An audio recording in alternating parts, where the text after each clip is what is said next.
इनका प्राणांत करने के लिए, अपने भक्तों के ऊपर आए हुए संकटों को दूर करने के लिए और इन दैत्यों का उद्धार करने के लिए प्रभु ने अवतार धारण किया।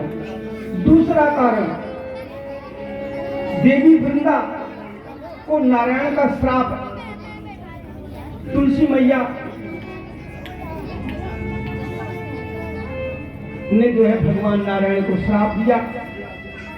तुलसी मैया पिछले जन्म की वृंदा नाम की गोप थी, असुरों के राजा जलंधर की पत्नी। लेकिन यह वृंदा जो थी भगवान विष्णु की परम भक्तन, और वृंदा के सतीत्व के कारण ही जो असुरों के राजा जलंधर थे, वृंदा की सतीत्व की और पातिव्रत के कारण उन्होंने अपनी भक्ति से अपने पति के ऊपर ऐसा कवच बना दिया कि उसे आज युद्ध में जो है नारायण भी नहीं जीत सके। शंकर भी आए, जलंधर को नहीं मार पाए। असुरों का स्वभाव होता है देवताओं और मनुष्यों को सताना, लेकिन मां वृंदा का सतीत्व का तेज के कारण, उनकी भक्ति के कारण जलंधर को कोई मार न सका। नारायण और शंकर ब्रह्मा भी जो है हार मान हो गए। आज देवता डर के कारण कंदराओं में, गुफाओं में शरण लिए हुए हैं, छुपने के लिए जा रहे हैं। तो आज क्या होगा, कैसा होगा, वृंदा की भक्ति कैसे नष्ट होगी? देखो, अपने भक्तों के ऊपर आए हुए संकटों को दूर करने के लिए भगवान को भी ऐसा करना पड़ता है। वो अपने भक्तों के ऊपर आए हुए कष्टों को नहीं देख सकते, उनकी पीड़ा का हरण कर लेते हैं। वृंदा मैया के सतीत्व को आज भगवान ने भंग किया।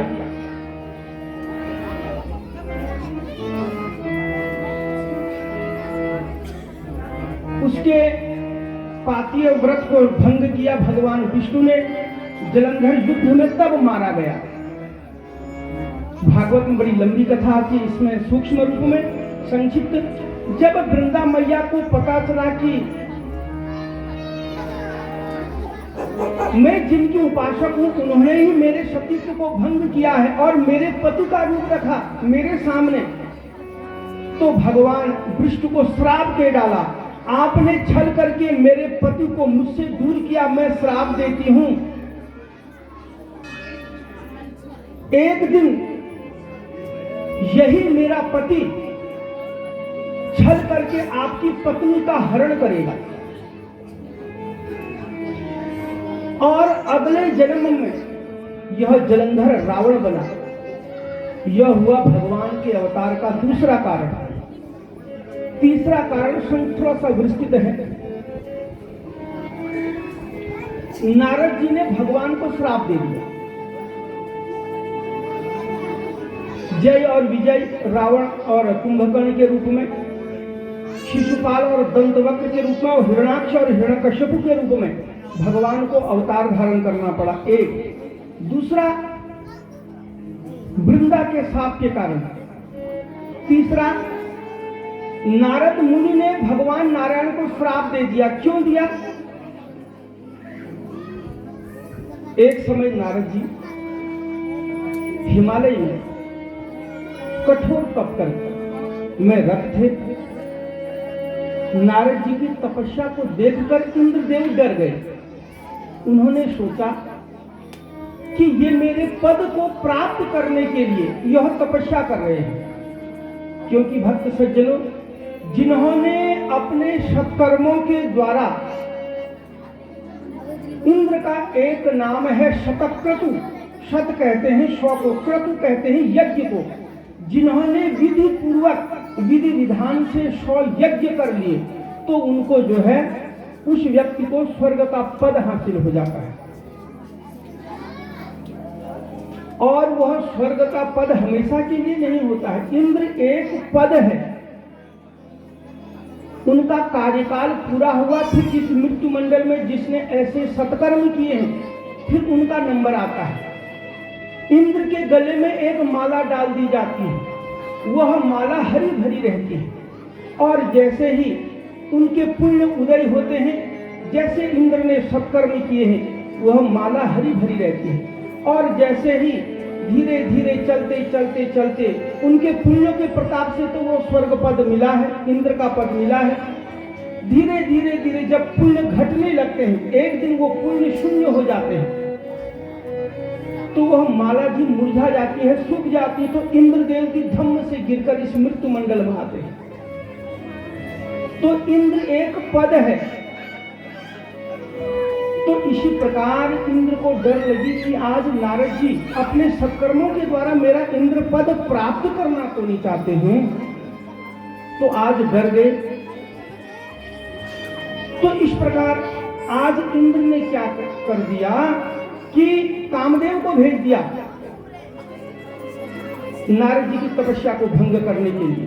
कामदेव गए हैं, तपस्या में तल्लीन, नारद जी के ऊपर अपना पूरा प्रभाव दिखाया। काम ने पूरा प्रभाव दिखाया, डालते डालते थक गए हैं, लेकिन तपस्या को नहीं तोड़ पाई नारद जी। पांव में गिरकर क्षमा याचना की, किसकी? नारद जी की, कि आज मुझे नारद जी आप नहीं छोड़ेंगे। नारद जी तपस्या में लीन जब देखा, आंखें खुली तो देखा कामदेव गिड़गिड़ा रहे हैं,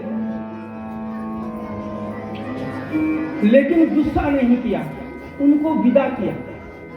कामदेव को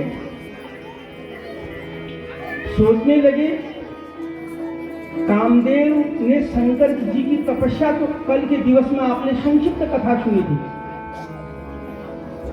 भगवान शंकर की तपस्या को भंग करने के लिए जब कामदेव गए, तो नारद जी कहने लगे कि शंकर जी की भी तपस्या को यह कामदेव तोड़ नहीं पाए और मेरी तपस्या भी नहीं तोड़ पाए। लेकिन क्या हुआ, जब भगवान शंकर तपस्या में थे, भगवान को क्रोध आ गया और भगवान ने कामदेव को अपने क्रोधाग्नि अग्नि में जलाकर भस्म कर दिया। लेकिन यहाँ पर नारद जी को क्रोध नहीं आया। आज नारद जी कह रहे हैं कि मैं आज शंकर से भी बड़ा हो गया। भगवान को तो क्रोध आया, मुझे क्रोध नहीं आया, न मुझे काम नहीं जीता और न मुझे क्रोध आया, अर्थात मैंने काम और क्रोध पर विजय प्राप्त कर ली। मुस्कुरा उठे। इसका मतलब शंकर जी ने केवल काम पर विजय प्राप्त की, मैंने तो क्रोध पर भी विजय प्राप्त कर ली। मुस्कुरा उठे, निकल गया शंकर जी के। नारद जी गए हैं शंकर जी के पास, अपनी बात बताई। भगवान शंकर जी ने सोचा शायद मेरे कोई राम भक्त आया है, लेकिन जब वहां पहुंचकर भगवान ने सोचा नारद जी आए हैं, राम कथा सुनाएंगे, क्योंकि भगवान शंकर जी के रिश्ते हैं राम जी, उनको राम कथा बड़ी प्यारी लगती है। लेकिन वहां नारद जी अपनी कथा सुनाने लगे। नारद जी कथा बांट रहे हैं, सब कुछ सुना दिया। आपने तो केवल काम पर विजय प्राप्त की, लेकिन आपने क्रोध पर विजय प्राप्त नहीं की, मैंने तो क्रोध पर भी विजय प्राप्त कर ली।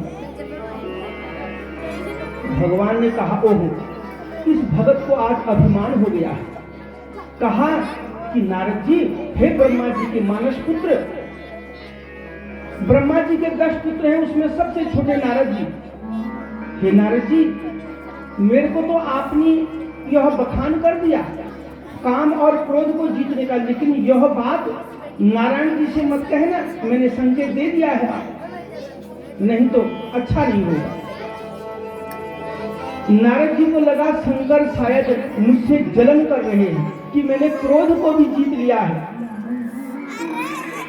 आज नारद जी अपनी उपलब्धि को पता नहीं पा रहे हैं।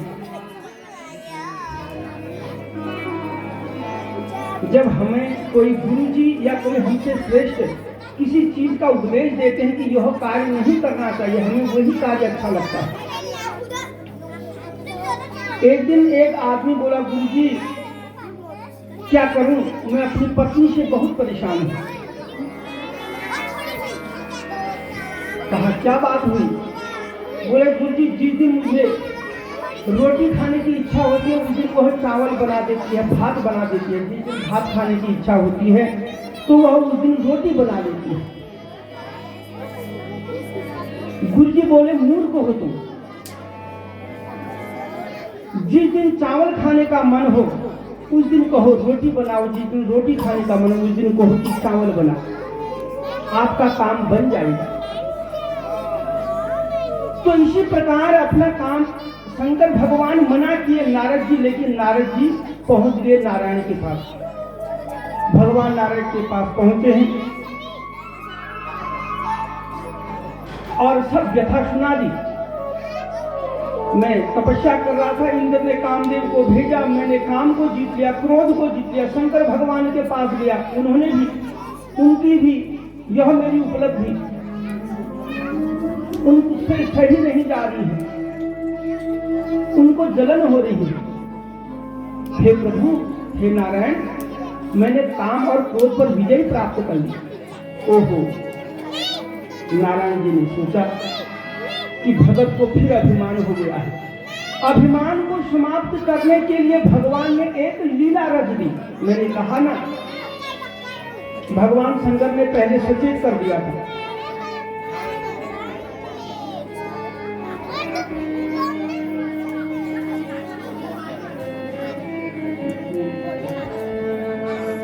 अभिमान को समाप्त करने भगवान ने लीला रची। भगवान ने माया का, एक मोह का एक नगर बसा दिया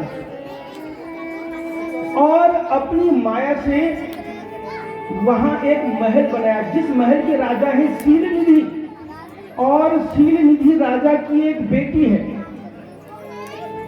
जिसका नाम है विश्वमोहिनी, जो सारे विश्व को, सारे संसार प्रपंच को मोह में डालने वाली है। अति सुंदर, सुंदर की पराकाष्ठा, सुंदरता की पराकाष्ठा, विश्वमोहिनी, सारे जगत को मोह में डालने वाली। नारद जी सोच रहे हैं, अभी अभी तो मैं इसी रास्ते गया था भगवान नारायण के पास, लेकिन वापसी में यह इतना बड़ा सुंदर नगर यह कहां से आया? चलो, मुझे लग रहा है कि मैंने काम और क्रोध पर विजय प्राप्त कर ली, यह सब कुछ मेरे लिए है। इतना कहा